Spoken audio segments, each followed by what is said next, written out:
Hello, welcome to my channel. So today we are going to go through the steps involved in doing MVA. Okay, so step one, of course, we have to, since we are now doing the actual procedure, so we have explained to the patient, we have done all the basics. Okay, so we are now doing the actual procedure. This is step one, where we prepare the patient and administer pain medication before the procedure to have maximum effect. To have maximum effect when the procedure begins, you give prophylactic antibiotics to all women or therapeutic antibiotics if indicated. Then ask the woman to empty her bladder. Then you have to conduct a bimanual examination to confirm the uterine size and position. Okay. Then you have to insert a speculum and observe for signs of infection, bleeding, or incomplete abortion. Okay, so this is just an information that I gave here for cervical ripening. So maybe before you, if the cervix is open, for cervical ripening, if the cervix is open, there is no need for cervical ripening with misoprostol. We can go direct with MVA. And then if the cervix is closed, of course, we're not going to do the MVA. So we're going to use misoprostol for 100 microgram single dose. Okay, so you can also use the recent FIGO criteria for the use of misoprostol. Okay, so you can just use the recent one. Okay, but otherwise this is how you go about it in step one. Okay, if the cervix is open, then there's no need for misoprostol. If it's closed, then you hold on and you start with the mesos that it ripens. Okay, so after we're done with step one, then step two is where we perform a cervical antiseptic prep, where we use antiseptic soaked sponge to clean cervicals. Then you usually start at the os and you will use the spiral os and spiral outward without retracing areas. Then you have to repeat until the os has been completely covered by the antiseptic. Okay, so that is how we are going to go through it. Okay, and then for step three, we're going to perform a paracervical block. So the paracervical block is required prior to MVA. So I have to perform paracervical block with a 20 cc of 1% lignocaine or 10 cc. Okay. Then for 10 cc of 2% lignocaine. Okay. Then I have to inject a small amount of lidocaine of 1 to 2 cc into the cervix at the tenaculum at 12 o'clock. So the tenaculum has been pressed at 12 o'clock. So, okay, so the tenaculum has been pressed at 12 o'clock. Then you have to inject the remaining lidocaine in equal amounts of the cervical vaginal junction at 2 o'clock, 4 o'clock, then 8 o'clock and 10 o'clock. The reason why we don't want to put at 6 or 6 is because of we don't want to inject in arteries. Okay, so you don't want to put lignocaine in the blood supply. Okay, or even the drainage itself. Okay, so always aspirate before injecting to prevent intravesicular injection of lidocaine, like I explained. Okay, so this is the clock we were talking about. Hope you can see the clock. So we have the at 2 o'clock, 4 o'clock, 8 o'clock, 10 o'clock, and 12 o'clock. Then, but first we start at the injection site for the tenaculum. Then after you have put your tenaculum, then you inject 2, 4, 8, and 10. Okay, so we are done here.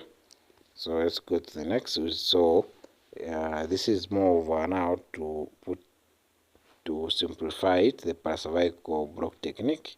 So injection site for the technique. So of course there are a lot of guidelines. So this is just another guideline that I've used.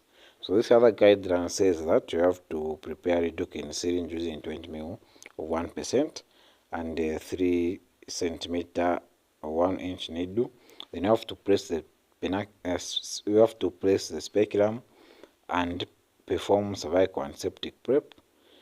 Okay, then you have to inject 2 ml of lidocaine superficially into the anterior lip of the cervix where the tenaculum will be placed, which is at 12 o'clock.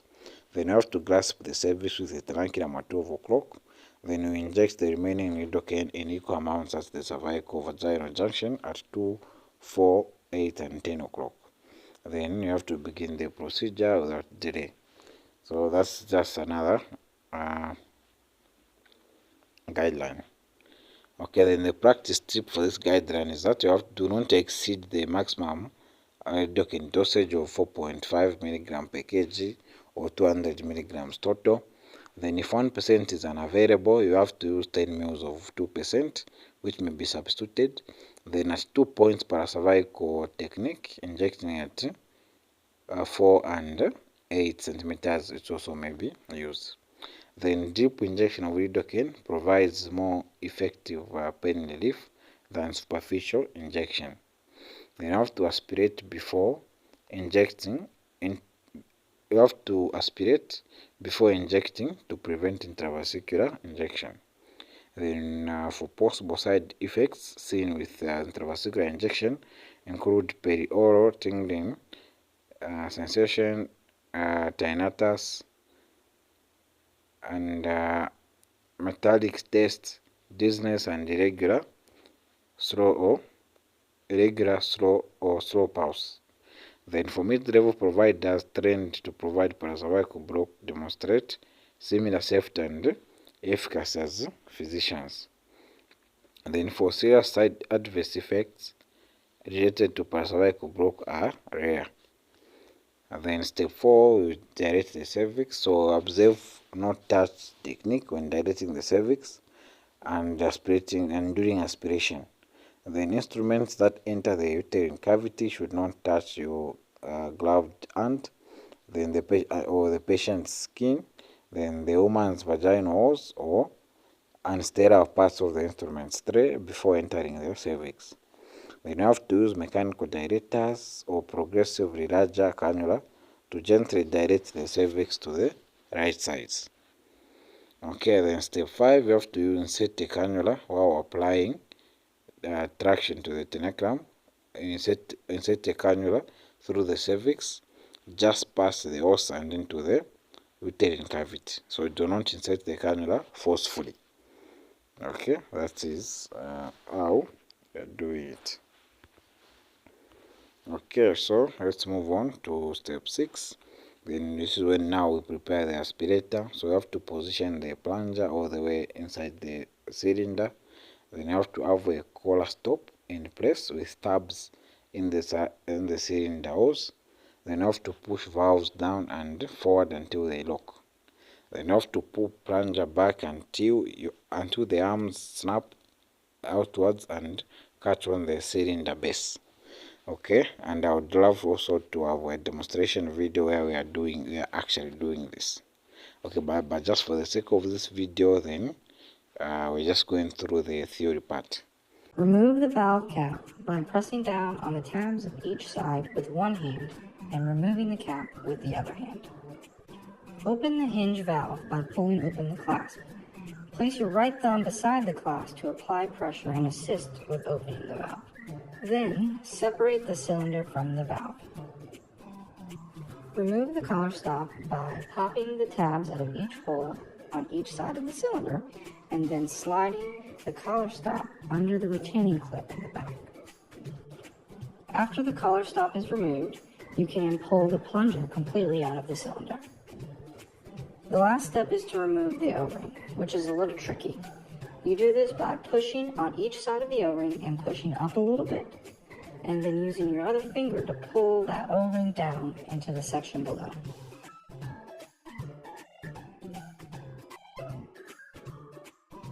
Lubricate the O-ring with silicone.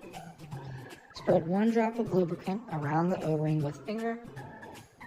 Do not over lubricate to the O-ring. Then put the O-ring in the section above.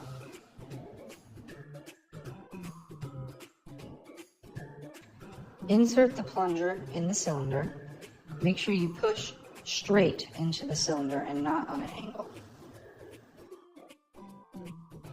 Insert the collar stop on the end and make sure both sides go into the hole. This ensures that the plunger will not be completely removed. Place valve liner inside the valve by aligning the internal ridges. Close the valve and ensure the tabs extending from the sides of the liner are on both sides of the valve. Snap the valve cap on the top of the valve by following the ridges on the side. Push the cylinder into the base of the valve. Just make sure that you are not twisting or turning the cylinder as you insert it. Okay, then now for the step 7, you have to suction uterine contents. So you have to attach the prepared aspirator to the cannula. Then you have to release the vacuum by pressing both buttons. And then you have to evacuate the contents of the uterus by gently and slowly rotating the cannula 180 degrees in each direction using an in and out motion. So when the procedure is finished, depress the buttons and disconnect the cannula from the aspirator. Then alternatively, withdraw the cannula and aspirator without depressing the buttons. Okay, then what are the signs that the uterus is empty? Okay, others will tell you what are the signs that the MVA is done. But by done, they mean if the uterus is empty. So of course, you can see a red or pink foam without tissue which is seen passing through the cannula.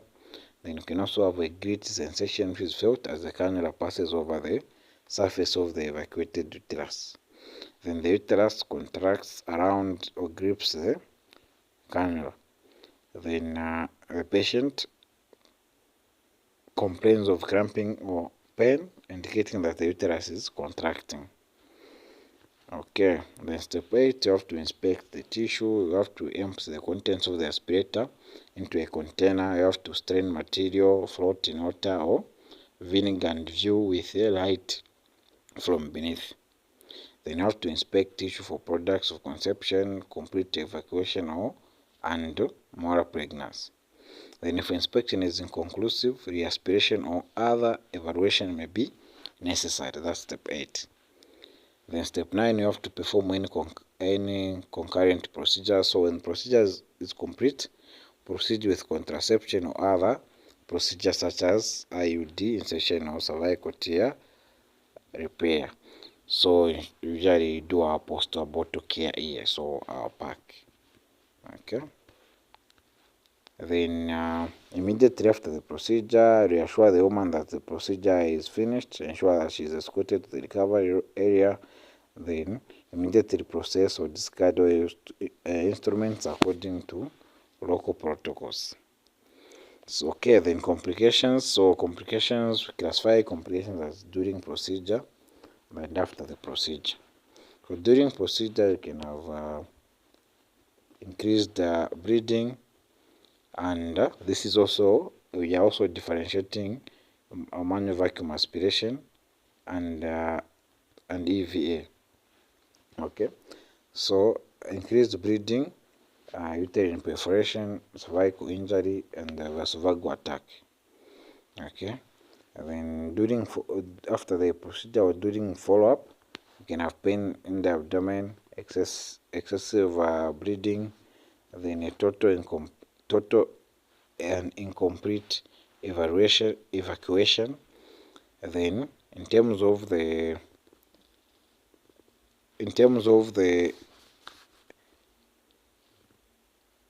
in terms of the differences between a manual vacuum aspiration and an electrical vacuum aspiration, is that as you can see, the total values for the complications at the MVA has few points on complications as compared to the electrical one. Okay, so which just shows you to say the EVA has a higher points on the complications as compared to the MVA. So meaning the MVA is more is at least better as compared to the EVA. Okay, then in terms of indications, we can have therapeutic indications, so such as treatment of incomplete abortion for gestation age up to 12 weeks.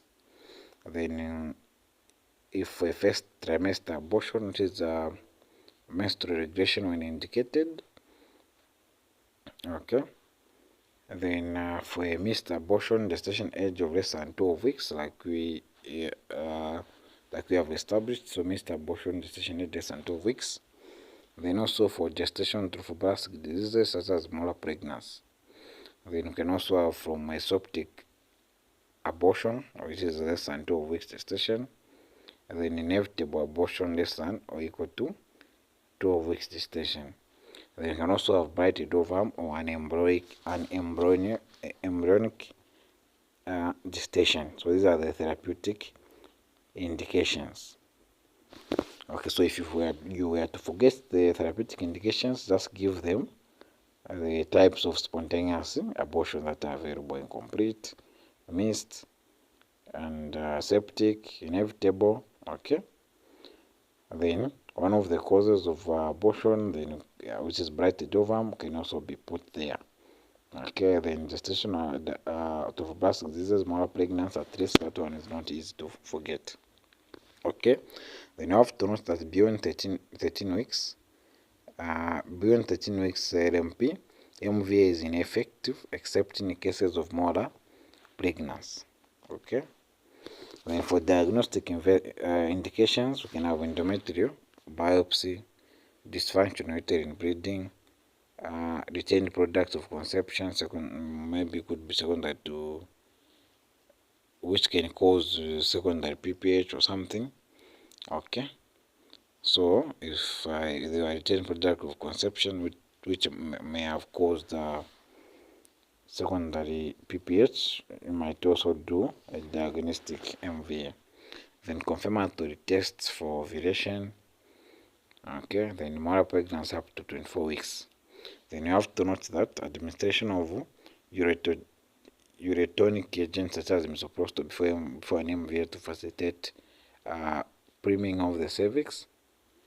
Then the priming of the cervix, uterine contractions and tone, so as to improve recognition of the uterine fundus, and as a precaution to prevent perforation is advised, especially if the course is closed. Okay, then for signs of perforation, I think most of them we have okay, we were talking about signs of that the MVA is done, but these ones are the signs of perforation. So if someone has perforated the uterus during MVA, the signs are excessive bleeding or severe pain. The symptoms of uterine perforation are going to include bleeding that soaks through more than 2 pads per hour for more than 2 hours. Then during the procedure, it can be suspected when an instrument that was inserted into the uterus is pushed beyond the estimated depth of the uterus. Okay, those are some of the signs of perforation. Then precautions which you can take to prevent perforation as follows: administration of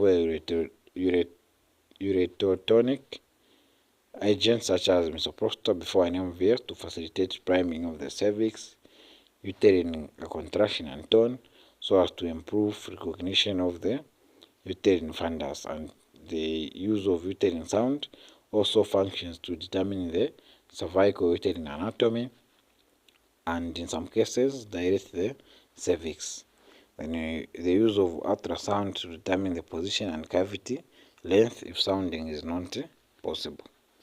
Then you have to note that the commonest site for perforation is anterior and fundal parts of the uterus, and in order to prevent evisceration of the bowels and associated tissue damage, the pressure in the MVA set must be released before the withdrawal of the cannula from the genitalia if perforation is suspected.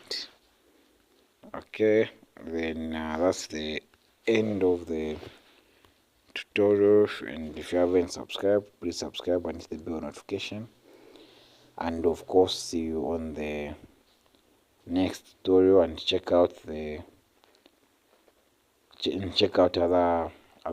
videos on the channel.